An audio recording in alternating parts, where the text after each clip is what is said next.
안녕하세요. 저는 오명자입니다. 올해 69인데 평생을 도시철도에서 신호기사로 일했습니다. 지하철 신호등이 제대로 켜지고 꺼지는 건 모두 저 같은 사람들이 밤낮으로 지켜온 덕분이죠. 언니의 장례식 날이었습니다. 언니 이름은 오순자, 제 유일한 가족이었어요. 언니는 아들 민기와 며느리 설아, 이 둘만 남겨두고 갔습니다. 장례식장에서 마지막 인사를 나누는데 설아가 갑자기 제게 다가왔어요. 고모님, 이제 집 정리하셔야죠. 무슨 말인지 알 것 같았지만 모른 척 했습니다. 그러자 설아가 더 직설적으로 말했어요. 어머님께서 돌아가셨으니 이제 고모님이 혼자 살기엔 집이 너무 크잖아요. 위험하기도 하고요. 아, 이런 식으로 나오는구나. 저는 속으로 쓴웃음을 지었습니다. 40년 넘게 밤중에 지하철 터널을 다니며 살아온 사람한테 집이 위험하다니. 설아야, 급할 건 없지 않을까? 아니에요, 고모님. 민기 오빠도 같은 생각이에요. 어차피 혼자 사실 거면 좀 더 안전한 곳으로 이사하시는 게. 설아 말을 자르고 민기가 나섰습니다. 고모, 죄송해요. 근데 엄마 장례비도 많이 들었고, 집을 처분해서 고모는 좀 더 편한 곳으로 모시고 나머지는. 아, 그렇구나. 이 사람들 속셈이 뻔히 보였습니다. 언니가 떠나자마자 재산 이야기부터 꺼내는 걸 보니 벌써부터 계획을 세워둔 게 분명했어요. 알겠다. 생각해보마. 저는 그렇게 말하고는 서둘러 집으로 돌아왔습니다. 현관문을 열고 들어서니 벽에 걸린 괴종시계가 눈에 들어왔어요. 오전 2시 20분에서 멈춰 있었습니다. 언제부터 멈췄는지도 모르겠더라고요. 제가 제일 먼저 한 일은 제 방에 있는 빨간 수첩을 꺼내는 것이었습니다. 40년 넘게 써온 수첩이에요. 매일매일 업무 일지를 적고 중요한 일들을 기록해왔습니다. 신호기사라는 직업이 그런 거예요. 모든 걸 기록하고 확인해야 하거든요. 수첩을 뒤적이다 보니 1999년 기록이 나왔습니다. 차량기지 확장 공사 때 받은 보상금 이야기였어요. 그때 다른 사람들은 모두 현금으로 받았는데 저만 다른 걸 선택했어요. 정비조합 지분이랑 상부 복합 개발 우선 분양권이라는 걸로 말이죠. 그때 제 동료들은 모두 말렸습니다. 명자야, 현금이 최고야. 당장 쓸 수 있잖아. 무슨 지분이고 뭐고 복잡한 것보단 현금이 속 편해. 하지만 저는 생각이 달랐어요. 평생 정확한 시간표를 지켜온 사람으로서 말입니다. 현금은 쓰면 없어지지만 권리는 시간이 지날수록 가치가 커질 수 있다고 봤거든요. 시간표는 변할 수 있지만 내가 선택한 길은 내가 끝까지 가봐야겠다. 그때 그런 생각으로 서명했던 기억이 났습니다. 수첩에 적힌 날짜를 보니 벌써 26년이나 지났더라고요. 설아와 민기가 제 집을 탐내는 이유를 알 것 같았습니다. 하지만 이 사람들이 모르는 게 하나 있어요. 그때 제가 선택한 건 단순한 집 한 채가 아니라는 것 말입니다. 밤이 깊어갔지만 잠이 오지 않았어요. 멈춘 시계만 째깍거리지 않는 정막 속에서 저는 결심했습니다. 언니를 떠나보낸 슬픔도 잠시, 이제 제 자리를 지켜야 할 때가 온 것 같았거든요. 저는 1979년에 도시철도에 입사했습니다. 23살 때였죠. 그때만 해도 여자가 신호 관련 일을 하는 건 흔하지 않았어요. 처음엔 보조 업무만 맡았는데 워낙 꼼꼼하고 정확해서 몇 년 후엔 정식 신호기사가 됐습니다. 야간 근무가 많았어요. 새벽 2시, 3시에도 지하철은 점검을 위해 움직이거든요. 그때마다 신호등이 제대로 작동하는지 확인해야 했습니다. 한번 실수하면 큰 사고로 이어질 수 있으니까요. 1999년 차량기지 확장 공사가 시작됐습니다. 기존 기지를 더 넓히면서 주변 주택가 일부를 매입하게 됐어요. 저희 집도 그 범위에 들어갔죠. 보상 협의를 하러 나온 공무원이 말했어요. 현금으로 받으시면 시세보다 30%더 드려요. 아니면 이쪽으로 이주하시거나. 대부분 현금을 택했습니다. 당장 눈에 보이는 게 확실하니까요. 하지만 저는 달랐어요. 그때 공무원이 설명한 다른 옵션들을 꼼꼼히 들어봤습니다. 정비조합 지분은 뭔가요? 아, 그건 차량기지 정비 업무를 담당하는 조합 지분이에요. 매년 배당금도 나오고.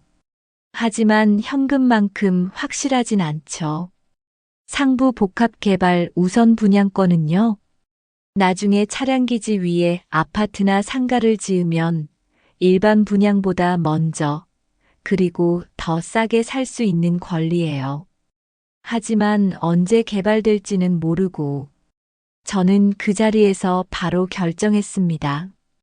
지분과 분양권으로 받겠습니다. 정말요? 현금이 훨씬 유리한데. 아니에요. 저는 이걸로 하겠어요. 그 결정을 내린 이유가 있었어요. 평생 정확한 시간표를 지켜온 사람으로서 봤을 때 도시는 계속 발전할 거라는 확신이 있었거든요. 특히 교통의 중심인 차량기지 주변은 더더욱 그럴 거라고 생각했습니다. 서류 작업을 하는 과정에서 제가 발견한 게 있었어요. 지분 증서에 적힌 필지 번호가 틀렸더라고요. 제가 확인해 보니 실제 위치와 다른 번호가 적혀 있었습니다. 이거 틀렸는데요. 아, 그냥 넘어가세요. 어차피 같은 구역이니까. 안 됩니다. 정확히 해주세요. 저는 끝까지 고집했어요. 결국 공무원이 다시 확인해서 올바른 필지 번호로 재발급해줬습니다. 그때 제가 직접 서명하고 도장을 찍었죠. 참 꼼꼼하시네요. 습관입니다. 신호기사는 실수하면 안 되거든요. 그 무렵 기지에서 작은 사고가 있었어요. 신호 오류로 차량 2대가 부딪힐 뻔한 사건이었습니다. 다행히 큰 피해는 없었지만 원인 조사 과정에서 문제가 생겼어요. 윗선에서는 단순 장비 고장이라고 결론 지으려 했습니다. 하지만 저는 그날 밤 근무일지를 꼼꼼히 확인해 봤어요. 분명히 누군가 신호를 임의로 조작한 흔적이 있었거든요. 과장님, 이 기록 좀 보세요. 명자야, 이미 결론 난 일이야. 괜히 복잡하게 만들지 말고. 하지만 사실과 다른데요. 그냥 넘어가. 어차피 사고 안 났잖아. 저는 그 말을 듣고 가슴이 답답했습니다. 안전사고를 그냥 넘어간다는 게 말이 되나요? 그래서 몰래 신호로그를 복사해뒀습니다. 오전 3시 17분, 바로 그 시각의 기록이었어요. 혹시 나중에 필요할 때가 올지도 모른다는 생각이었죠. 신호기사의 본능 같은 거였습니다. 모든 기록은 정확히 보관해야 한다는. 그때 제가 선택한 지분과 분양권이 지금 얼마나 될지 생각해 본 적 없었어요. 그냥 제 판단을 믿고 결정한 일이었거든요. 26년이 지난 지금, 그때 그 선택이 얼마나 큰 의미였는지 알게 될 줄은 몰랐죠. 빨간 수첩에 적힌 기록들을 다시 보니 새삼 놀라웠습니다. 그때 그 작은 결정들이 지금의 저를 만든 거였어요. 언니 장례식 다음 날부터 설아의 전화가 시작됐습니다. 고모님, 어제 말씀드린 거 생각해 보셨어요? 아직 생각 중이다. 너무 오래 생각하시면 안 돼요. 집값도 계속 변하고 좋은 곳은 금방 나가거든요. 설아 목소리에서 조급함이 느껴졌어요. 뭔가 서두르고 있다는 생각이 들더라고요. 사흘 후 설아가 민기와 함께 직접 찾아왔습니다. 손에는 두꺼운 서류 뭉치를 들고 있었어요. 고모님, 좋은 곳 알아봤어요. 여기 보세요. 설아가 보여준 건 신축 실버타운 브로셔였습니다. 사진으로 봐도 깔끔해 보이긴 했어요. 여기 정말 좋아요. 혼자 사시기엔 안전하고 같은 나이대 분들도 많이 계시고. 얼마나 하는데? 그게 조금 비싸긴 해요. 하지만 고모님 집을 처분하면 충분히 가능해요. 민기가 끼어들었습니다. 고모, 사실 저희도 어려운 상황이에요. 사업이 잘 안 돼서 빚도 있고, 엄마 장례비도 많이 들었거든요. 아, 그렇구나. 결국 돈 이야기로 가는구나 싶었어요. 그래서 집을 빨리 처분해서 고모는 안전한 곳으로 모시고, 나머지는 저희가. 잠깐, 민기야. 시간표를 먼저 확인해 보자. 시간표요? 흥. 급하게 결정할 일은 아닌 것 같은데. 설아 표정이 굳어졌어요. 고모님, 너무 미루시면 좋은 기회를 놓쳐요. 실버타운도 대기가 길고. 설아야, 내가 40년 넘게 신호기사를 했는데 성급한 판단이 얼마나 위험한지 잘 안다. 하지만 지금은 다른 문제잖아요. 설아가 조금 강하게 말했어요. 그러더니 가방에서 서류 몇 장을 꺼냈습니다. 여기 위임장이에요. 고모님이 서명만 하시면 저희가 알아서 좋은 조건으로 처리해 드릴게요. 위임장이라고 하니 기분이 묘했어요. 제 인생의 모든 결정을 다른 사람에게 맡기라는 얘기였거든요. 이거 안 써도 되지 않나? 고모님이 직접 다 하시려면 너무 복잡해요. 부동산 절차도 까다롭고. 나도 그 정도는 할 수 있어. 설아와 민기가 서로 눈빛을 주고받는 게 보였어요. 뭔가 계획이 틀어지고 있다는 분위기였죠. 고모, 그럼 언제까지 결정하실 거예요? 천천히 생각해보마. 얼마나 천천히요? 한 달? 두 달? 민기 목소리가 점점 짜증 섞인 투로 변했어요. 민기야, 내 엄마 장례 치른 지 일주일도 안 됐는데 이렇게 재촉하는 게 맞나? 그 말을 듣고 민기가 잠시 입을 다물었어요. 하지만 설아는 다른 방향으로 접근했습니다. 고모님, 어차피 혼자 사시는 것도 위험해요. 만약에 넘어지시거나 갑자기 아프시면 어떻게 해요? 지금까지 잘 살았는데. 하지만 나이가 나이잖아요. 69이면. 설아 말을 자르고 제가 일어났어요. 오늘은 여기서 그만하자. 생각할 시간이 필요해. 설아와 민기가 나가고 나서 집이 조용해졌습니다. 하지만 마음은 편하지 않았어요. 이 사람들이 포기할 것 같지 않았거든요. 그날 밤 잠자리에 들기 전에 빨간 수첩을 다시 펼쳤습니다. 1999년 기록을 보면서 생각했어요. 그때도 주변 사람들이 모두 반대했는데 제가 옳다고 생각한 길을 갔었죠.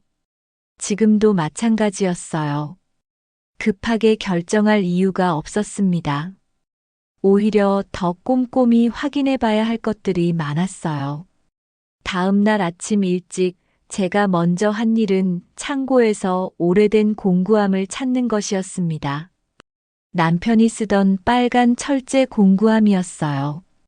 남편이 돌아가시고 나서 한 번도 열어본 적이 없었는데 갑자기 그 안에 뭔가 중요한 게 있을 것 같다는 생각이 들었거든요. 공구함을 끌어내려고 하니 생각보다 무거웠어요. 겉은 녹이 슬고 먼지투성이었지만 튼튼해 보였습니다. 열쇠를 찾아보니 작은 황동 열쇠가 하나 있더라고요. 그런데 열쇠를 넣어봐도 잠금 장치가 열리지 않았어요. 몇 번 시도해봤지만 소용없었습니다.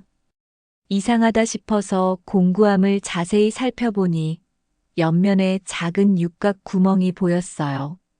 아, 이거구나. 제가 찾아낸 건 작은 육각 렌치였습니다. 공구함 바닥에 테이프로 붙어 있었어요. 그걸로 돌려보니 드디어 열렸습니다. 공구함 안에는 제가 예상하지 못한 것들이 들어 있었어요. 1999년 정비조합 지분 증서 원본, 상부복합 개발, 우선 분양권 계약서, 그리고 제가 깜빗했던 재발급 문서까지 모두 정리되어 있었더라고요.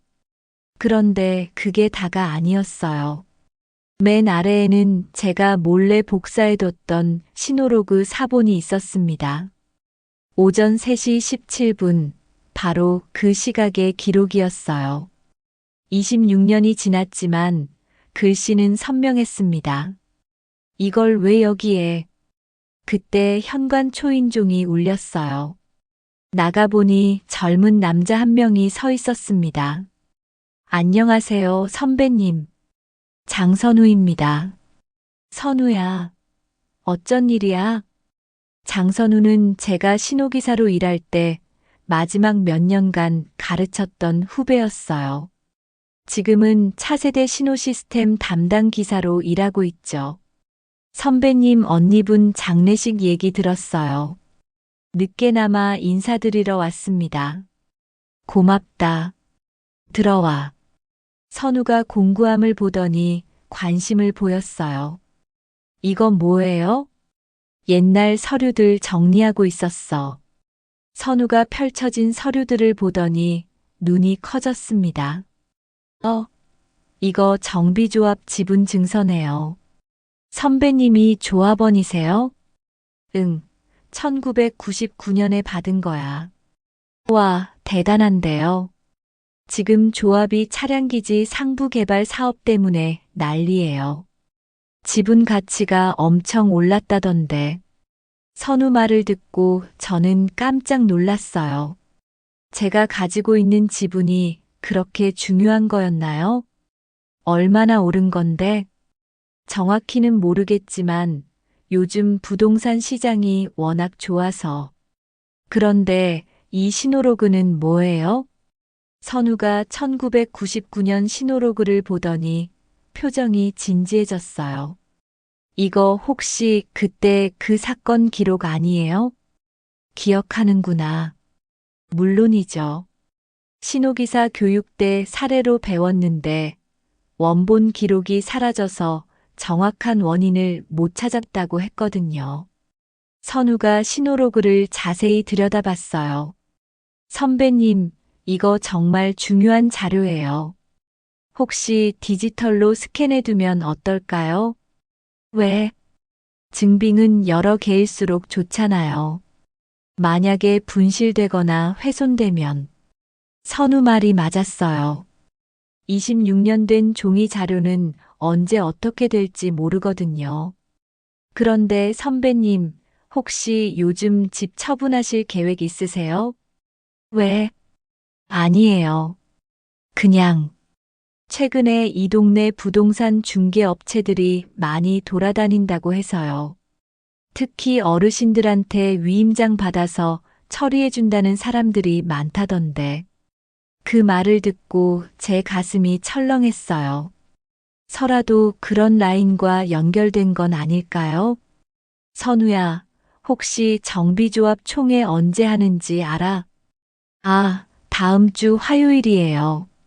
상부 개발 관련해서 중요한 안건들이 많다던데요. 다음 주 화요일이면 일주일 남았네요. 갑자기 마음이 급해졌어요. 선우야, 부탁이 하나 있는데. 말씀하세요. 이 서류들 디지털로 스캔하는 거 도와줄 수 있을까? 물론이죠. 지금 당장 해드릴게요. 선우는 정말 믿을 만한 후배였어요. 제가 은퇴하기 전까지 항상 성실하게 일했거든요. 이런 일에는 역시 믿을 만한 사람의 도움이 필요했습니다. 안녕하세요. 저는 오명자입니다. 올해 69인데 평생을 도시철도에서 신호기사로 일했습니다. 지하철 신호등이 제대로 켜지고 꺼지는 건 모두 저 같은 사람들이 밤낮으로 지켜온 덕분이죠. 언니의 장례식 날이었습니다. 언니 이름은 오순자, 제 유일한 가족이었어요. 언니는 아들 민기와 며느리 설아, 이 둘만 남겨두고 갔습니다. 장례식장에서 마지막 인사를 나누는데 설아가 갑자기 제게 다가왔어요. 고모님, 이제 집 정리하셔야죠. 무슨 말인지 알 것 같았지만 모른 척 했습니다. 그러자 설아가 더 직설적으로 말했어요.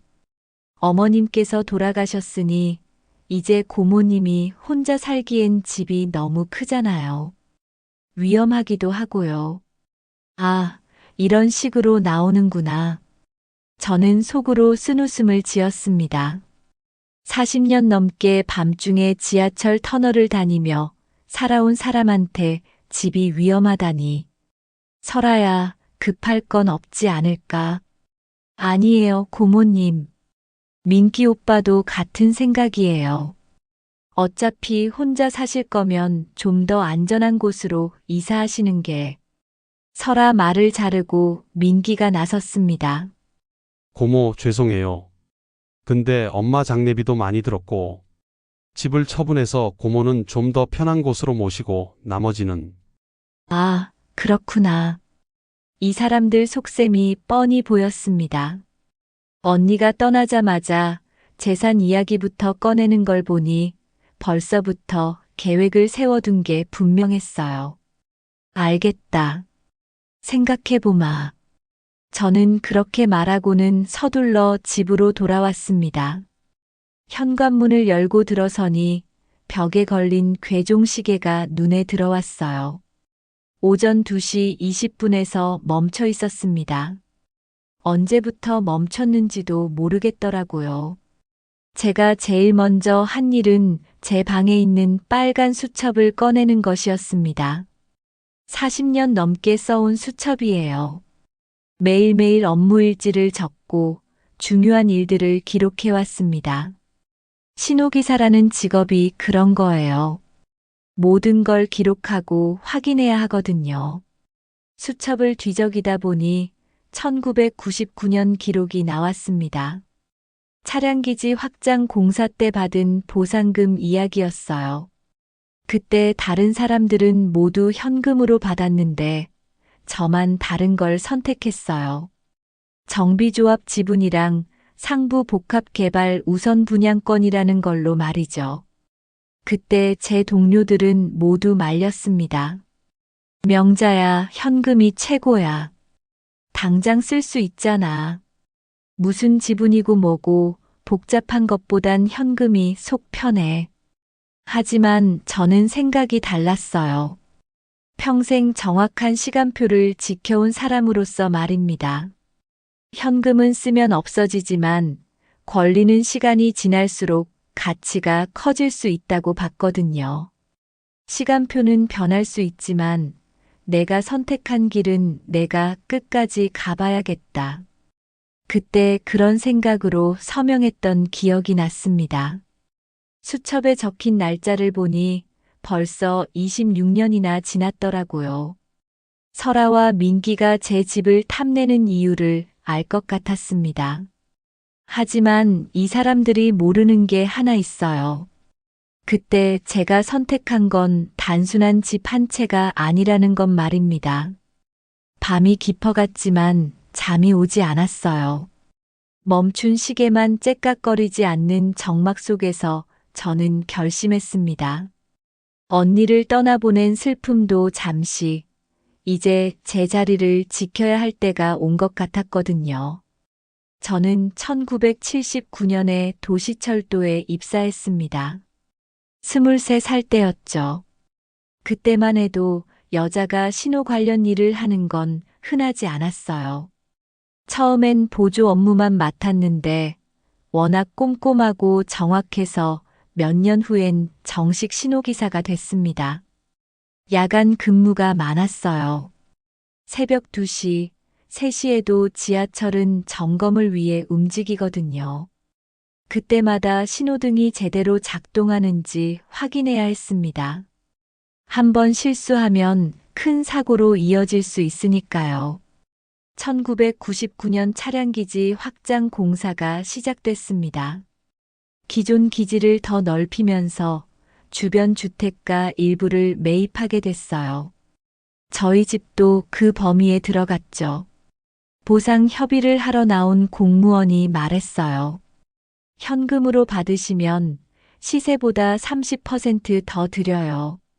아니면 이쪽으로 이주하시거나. 대부분 현금을 택했습니다. 당장 눈에 보이는 게 확실하니까요. 하지만 저는 달랐어요. 그때 공무원이 설명한 다른 옵션들을 꼼꼼히 들어봤습니다. 정비조합 지분은 뭔가요? 아, 그건 차량기지 정비 업무를 담당하는 조합 지분이에요. 매년 배당금도 나오고. 하지만 현금만큼 확실하진 않죠. 상부 복합 개발 우선 분양권은요? 나중에 차량기지 위에 아파트나 상가를 지으면 일반 분양보다 먼저, 그리고 더 싸게 살 수 있는 권리예요. 하지만 언제 개발될지는 모르고, 저는 그 자리에서 바로 결정했습니다. 지분과 분양권으로 받겠습니다. 정말요? 현금이 훨씬 유리한데. 아니에요. 저는 이걸로 하겠어요. 그 결정을 내린 이유가 있었어요. 평생 정확한 시간표를 지켜온 사람으로서 봤을 때 도시는 계속 발전할 거라는 확신이 있었거든요. 특히 교통의 중심인 차량기지 주변은 더더욱 그럴 거라고 생각했습니다. 서류 작업을 하는 과정에서 제가 발견한 게 있었어요. 지분 증서에 적힌 필지 번호가 틀렸더라고요. 제가 확인해 보니 실제 위치와 다른 번호가 적혀 있었습니다. 이거 틀렸는데요. 아, 그냥 넘어가세요. 어차피 같은 구역이니까. 안 됩니다. 정확히 해주세요. 저는 끝까지 고집했어요. 결국 공무원이 다시 확인해서 올바른 필지 번호로 재발급해줬습니다. 그때 제가 직접 서명하고 도장을 찍었죠. 참 꼼꼼하시네요. 습관입니다. 신호기사는 실수하면 안 되거든요. 그 무렵 기지에서 작은 사고가 있었어요. 신호 오류로 차량 2대가 부딪힐 뻔한 사건이었습니다.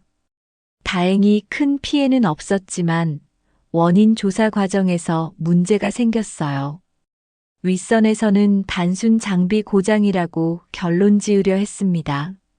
하지만 저는 그날 밤 근무일지를 꼼꼼히 확인해 봤어요.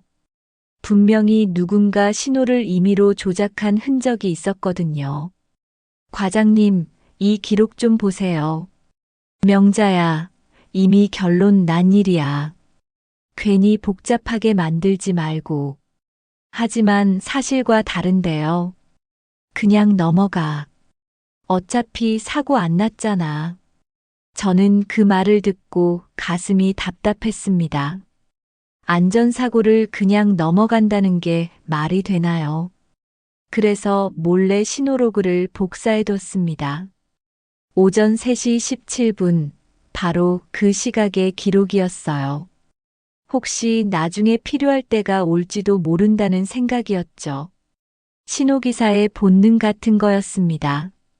모든 기록은 정확히 보관해야 한다는. 그때 제가 선택한 지분과 분양권이 지금 얼마나 될지 생각해 본 적 없었어요. 그냥 제 판단을 믿고 결정한 일이었거든요.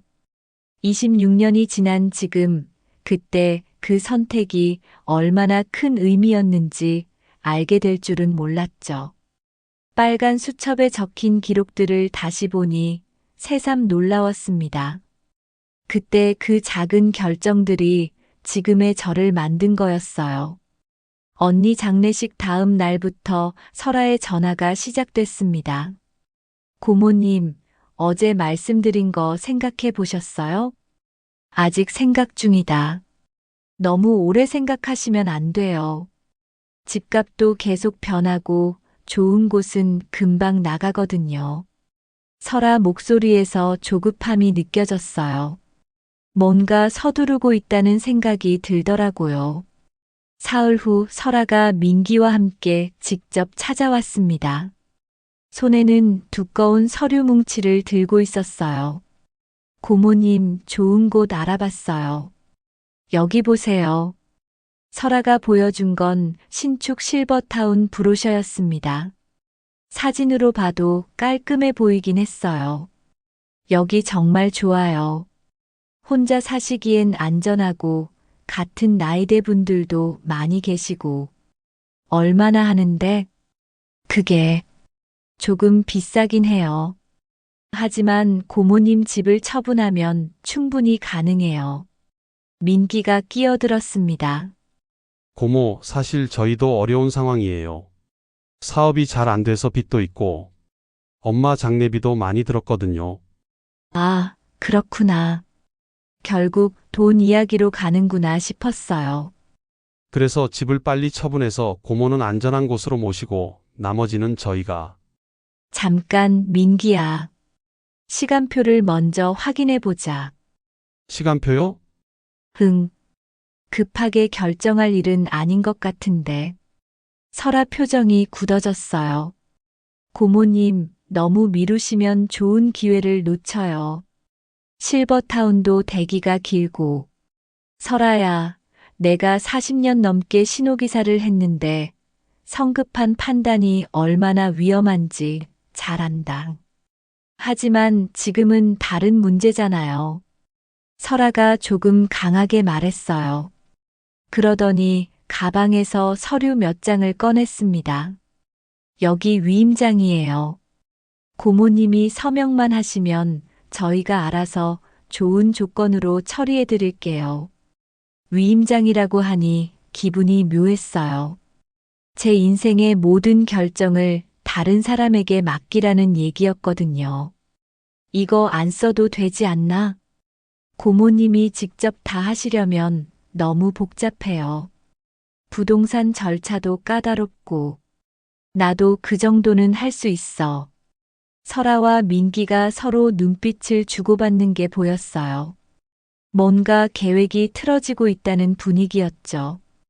고모, 그럼 언제까지 결정하실 거예요? 천천히 생각해보마.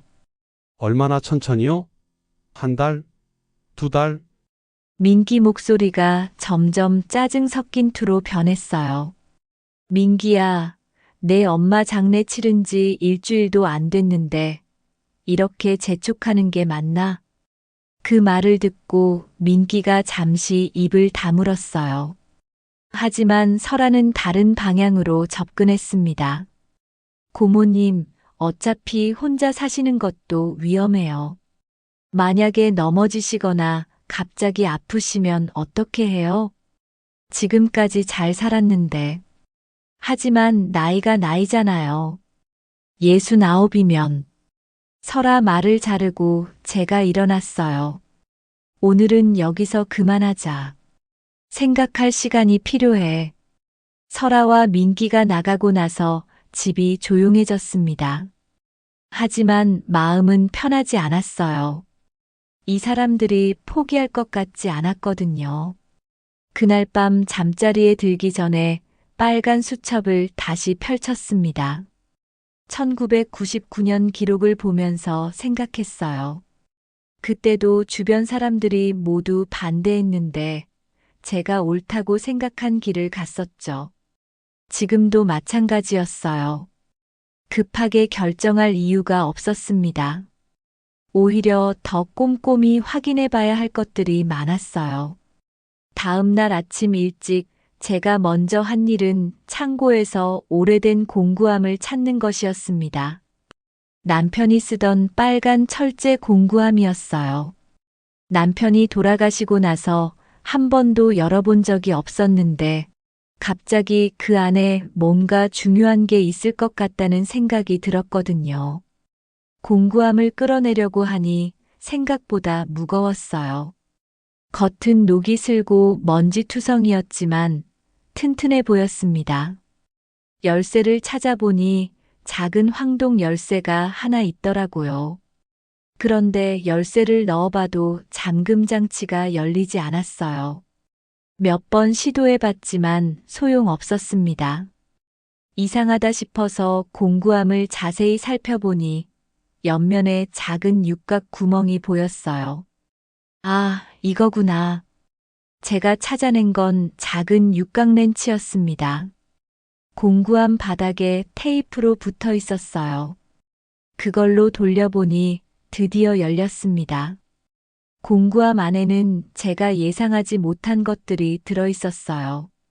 1999년 정비조합 지분 증서 원본, 상부복합개발, 우선 분양권 계약서, 그리고 제가 깜빗했던 재발급 문서까지 모두 정리되어 있었더라고요.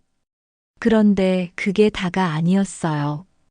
맨 아래에는 제가 몰래 복사해뒀던 신호로그 사본이 있었습니다. 오전 3시 17분, 바로 그 시각의 기록이었어요. 26년이 지났지만 글씨는 선명했습니다. 이걸 왜 여기에? 그때 현관 초인종이 울렸어요. 나가보니 젊은 남자 한 명이 서 있었습니다. 안녕하세요, 선배님. 장선우입니다. 선우야, 어쩐 일이야? 장선우는 제가 신호기사로 일할 때 마지막 몇 년간 가르쳤던 후배였어요. 지금은 차세대 신호 시스템 담당 기사로 일하고 있죠. 선배님 언니분 장례식 얘기 들었어요. 늦게나마 인사드리러 왔습니다. 고맙다. 들어와. 선우가 공구함을 보더니 관심을 보였어요. 이건 뭐예요? 옛날 서류들 정리하고 있었어. 선우가 펼쳐진 서류들을 보더니 눈이 커졌습니다. 이거 정비조합 지분 증서네요. 선배님이 조합원이세요? 응, 1999년에 받은 거야. 와, 대단한데요. 지금 조합이 차량기지 상부 개발 사업 때문에 난리예요. 지분 가치가 엄청 올랐다던데. 선우 말을 듣고 저는 깜짝 놀랐어요. 제가 가지고 있는 지분이 그렇게 중요한 거였나요? 얼마나 오른 건데? 정확히는 모르겠지만 요즘 부동산 시장이 워낙 좋아서. 그런데 이 신호로그는 뭐예요? 선우가 1999년 신호로그를 보더니 표정이 진지해졌어요. 이거 혹시 그때 그 사건 기록 아니에요? 기억하는구나.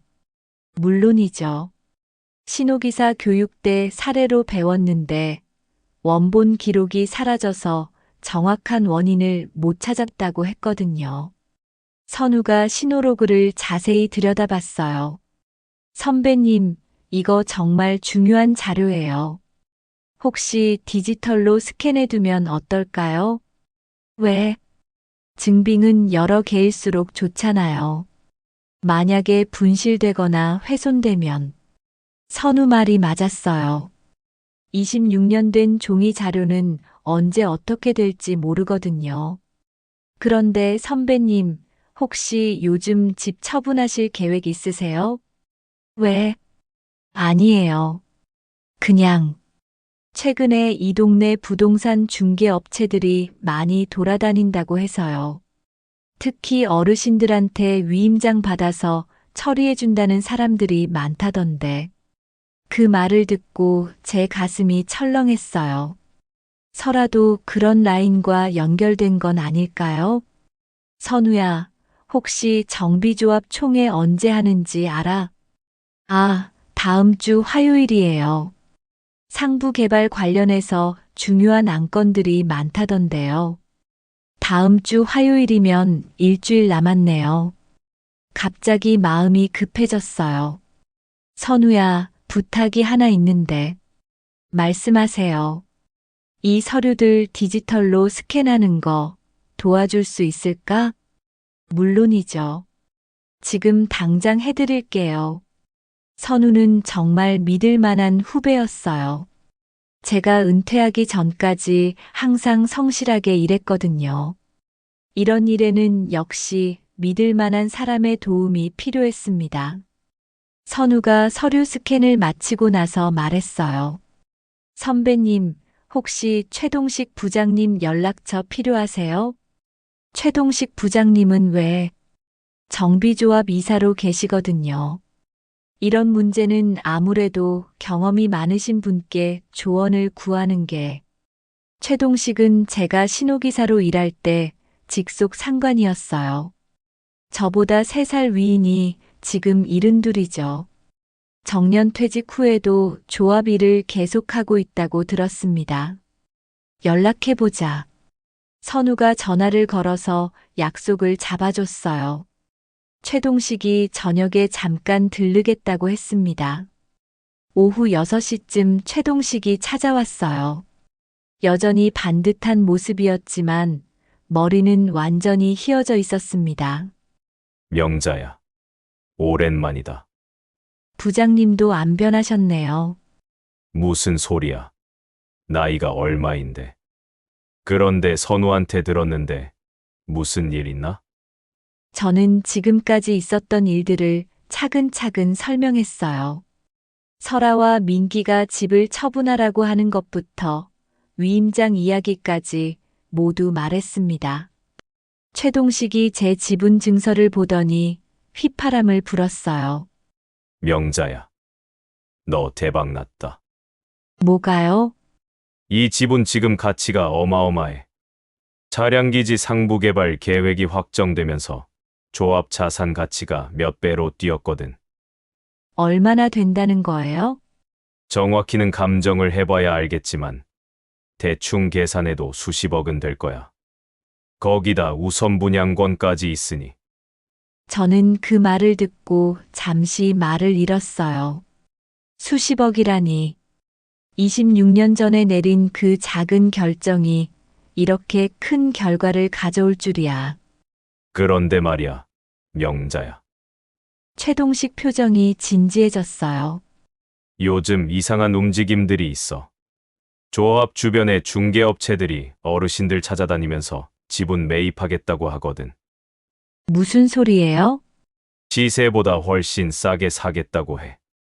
그리고 복잡한 절차는 자기들이 다 해주겠다면서 위임장 받으려고 하고. 그 순간 제 머릿속이 복잡해졌어요. 설아가 그런 사람들과 연결된 건 아닐까요? 부장님, 혹시 그 중개업체 이름 아세요? 정확하진 않지만 대성부동산이던가. 거기 윤설아라는 여자가 있다던데. 제 심장이 쿵 떨어지는 느낌이었어요. 윤설아, 바로 제 조카 며느리였습니다. 그 사람들이 뭘 하려는 건가요? 간단해. 시세에 반값도 안 되는 가격으로 어르신들 지분을 다 사모으는 거야. 그러면 조합 총회에서 주도권을 잡을 수 있거든. 최동식이 제 신호로그를 보더니 눈이 번뜩였어요. 이거 1999년 그 사건 기록이네. 맞아요.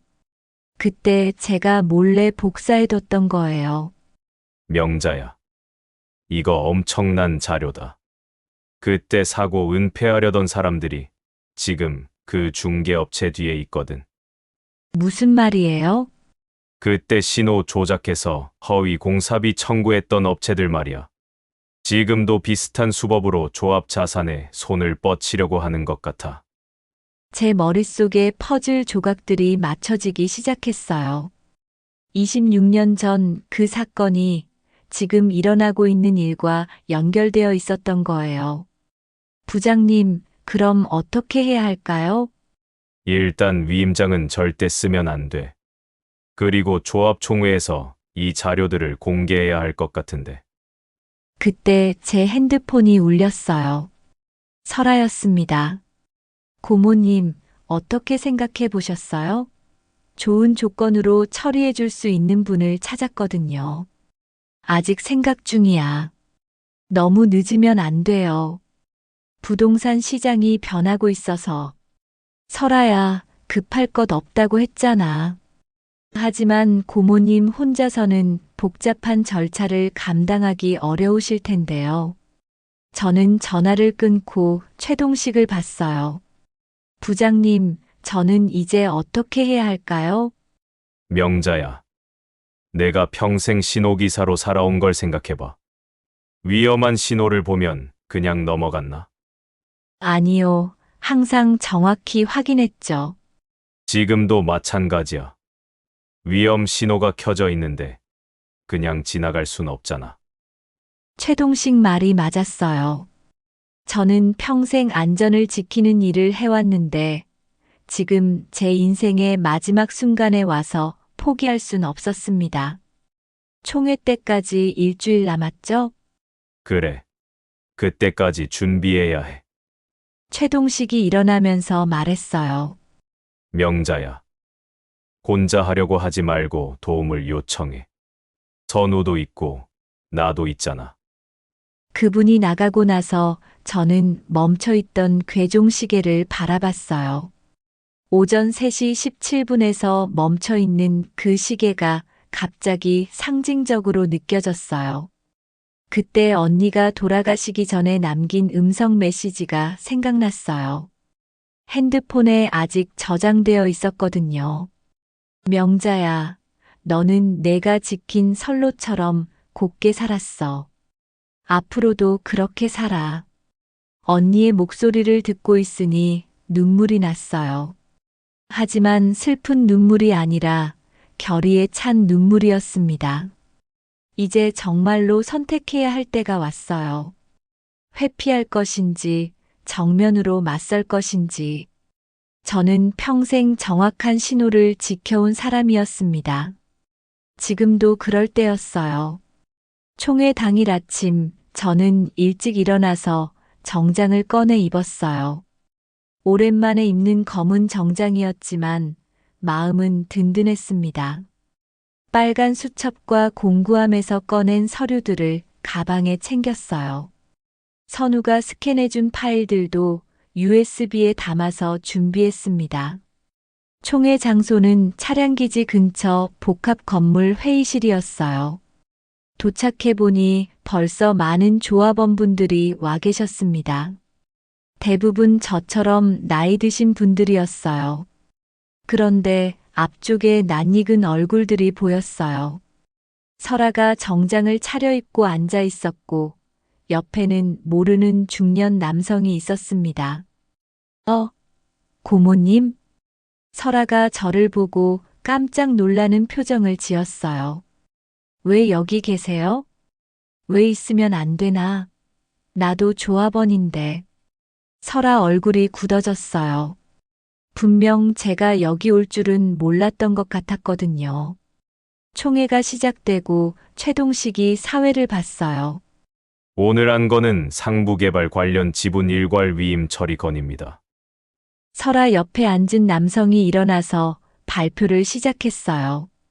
저는 대성부동산 김 대표입니다. 오늘 제안드릴 내용은 고령 조합원분들의 복잡한 업무를 저희가 일괄 위임받아 처리해드리는 것입니다. 프로젝터 화면에 그럴듯한 자료들이 나왔어요. 시세보다 유리한 조건으로 매입해드리고 복잡한 절차는 모두 저희가 대행해드립니다. 조합원분들 사이에서 웅성웅성 소리가 났어요. 복잡한 건 싫어하시니까 솔깃해하시는 분들이 많았어요. 질문 있으신 분? 저는 천천히 손을 들었어요. 네, 오명자 조합원님. 제가 몇 가지 확인하고 싶은 게 있습니다. 설아가 저를 째려보는 게 느껴졌어요. 먼저 제 신분부터 확인하겠습니다. 저는 가방에서 지분 증서를 꺼냈어요. 저는 14.8% 지분을 보유한 정식 조합원 오명자입니다. 회의실이 술렁거렸어요. 14.8%면 상당한 지분이었거든요. 김 대표 얼굴이 굳어졌어요. 아, 그렇군요. 그런데 질문이 뭔지. 지금 제안하신 매입 가격이 실제 시세의 몇 %인지 궁금합니다. 그건 시세라는 게 유동적이어서. 정확한 수치를 말씀해 주세요.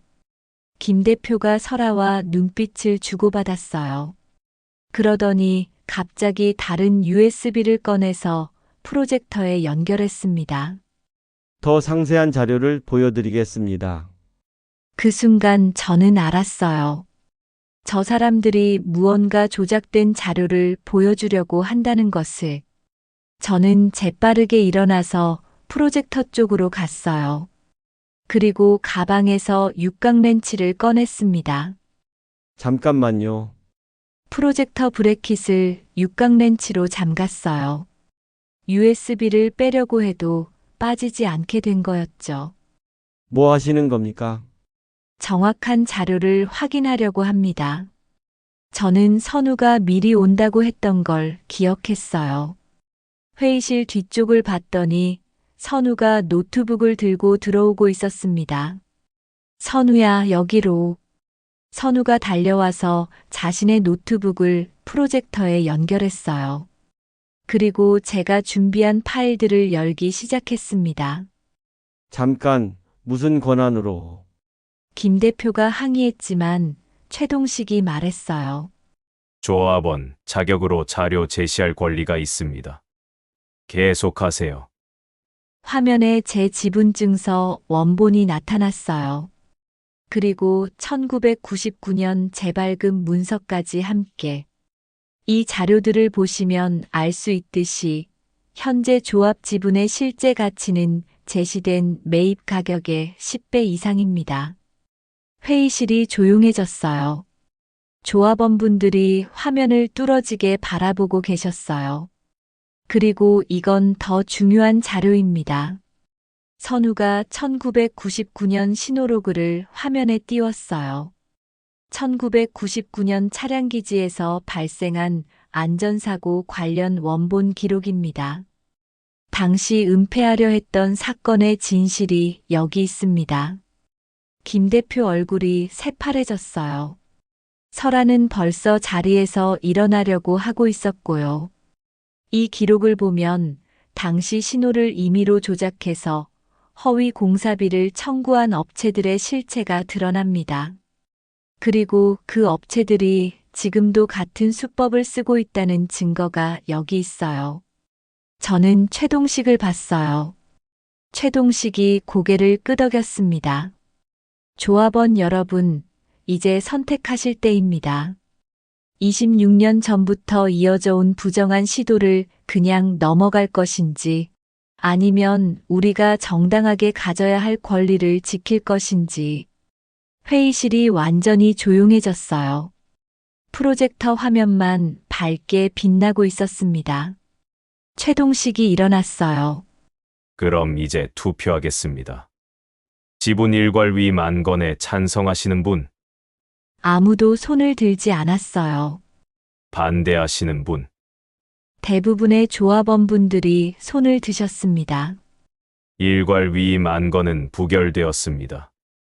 그 순간 김 대표와 설아가 급하게 회의실을 나갔어요. 저는 그 모습을 조용히 지켜봤습니다. 총회가 끝나고 집으로 돌아오니 민기가 현관 앞에서 기다리고 있었어요. 혼자였습니다. 고모. 민기야. 오늘 총회에서 무슨 일이 있었는지 들었어요. 민기 표정이 많이 상해 보였어요. 설아한테 뭔가 듣고 온 것 같았습니다. 들어와. 집 안으로 들어가서 앉으니 민기가 갑자기 무릎을 꿇었어요. 고모, 죄송해요. 왜? 제가 빚 때문에 정신이 없어서. 설아 말만 듣고 민기가 울먹이기 시작했어요. 40이 넘은 어른이 우는 모습을 보니 마음이 복잡했습니다. 얼마나 빚이 있는데? 3억 정도요. 사업 잘못해서. 그래서 내 집을 처분하려고 했구나. 죄송해요. 정말 죄송해요. 엄마한테도 죄송하고 고모한테도. 민기가 계속 고개를 숙이고 있었어요. 저는 한숨을 쉬었습니다. 민기야, 일어나. 고모, 일어나라고. 민기가 일어나서 앉았어요. 얼굴이 눈물 범벅이 되어 있었습니다. 설아는 어디 있어? 집에서 짐 싸고 있어요. 봄가루 간다고. 그래. 고모, 저는 어떻게 해야 할까요? 저는 잠시 생각했어요. 민기는 언니의 아들이었습니다. 비록 잘못은 했지만 가족이었죠. 민기야, 나한테 돈 빌려달라고 하는 거야? 아니에요. 그럴 면목이 없어요. 다만 뭐? 용서해 주세요. 정말 정신이 없어서 그랬어요. 저는 민기를 바라봤어요. 어린 시절부터 봐온 아이였는데 이렇게 초라해진 모습을 보니 마음이 아팠습니다. 민기야, 용서는 할 수 있어. 정말요? 하지만 조건이 있어. 민기가 긴장한 표정으로 저를 봤어요. 앞으로는 내 힘으로 살아야 해. 내가 도와줄 수는 있지만 대신해 줄 수는 없다. 네. 일자리를 하나 알아봤어. 차량기지 미화업체에서 사람을 구한다더라. 월급은 많지 않지만 성실히 하면 생활은 할 수 있을 거야. 고모. 그리고 빚은 내가 갚아야 해. 내가 조금씩 빌려줄 수는 있지만 이자는 받을 거야.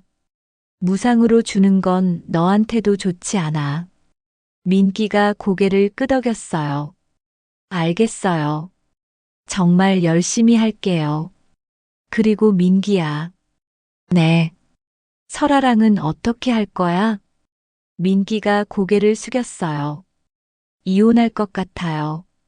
설아가 먼저 말했어요. 이런 남자랑은 더 못 살겠다고. 그래. 고모는 어떻게 생각하세요? 저는 솔직하게 말했어요. 내가 선택할 일이야. 하지만 설아가 오늘 한 일들을 보면 다시 신뢰하기는 어려울 것 같다. 민기가 눈물을 닦으며 고개를 끄덕였어요. 저도 그렇게 생각해요. 고모한테 그런 짓을 하려고 했다는 게. 민기야, 이제 내가 어떤 사람이 될지 생각해 봐야 할 때야. 네. 쉽지 않을 거야. 하지만 포기하지 않으면 길은 있어. 민기가 일어나서 다시 한번 고개를 숙였어요. 고모, 정말 감사해요. 그리고 죄송해요. 가서 열심히 살아라. 민기가 나간 후 집이 조용해졌어요. 하지만 마음은 편하지 않았습니다. 가족이라는 게 참 복잡한 거였어요. 그날 밤 언니 사진 앞에 앉아서 혼자 말했어요. 언니, 민기 걱정하지 마. 내가 지켜볼게. 하지만 대신 살아주지는 않을 거야. 그 애가 스스로 일어설 수 있게 도와줄게. 언니 사진이 희미하게 웃고 있는 것 같았어요. 한 달 후 상부 개발 계획이 공식 발표됐어요. 기존 계획과는 완전히 달라졌습니다. 상업시설 대신 공공임대주택과 실버 커뮤니티가 들어서기로 했거든요. 최동식이 전화를 걸어왔어요. 명자야. 내 덕분에 좋은 계획으로 바뀌었다. 다행이네요. 그런데 우선 분양권 어떻게 할 거야? 저는 이미 결정해뒀어요.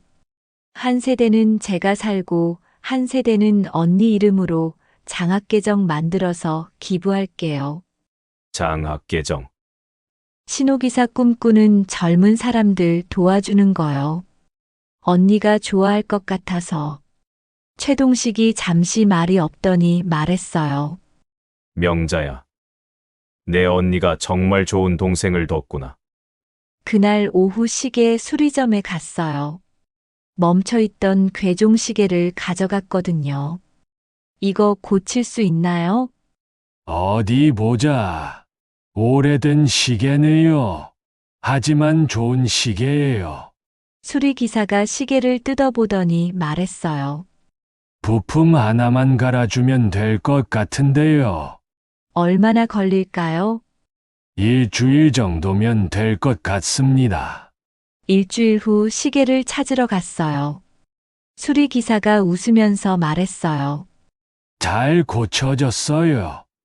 앞으로 오랫동안 쓰실 수 있을 겁니다. 집으로 와서 시계를 다시 벽에 걸었어요. 시간을 맞춰놨더니 째깍째깍 소리가 다시 들렸습니다.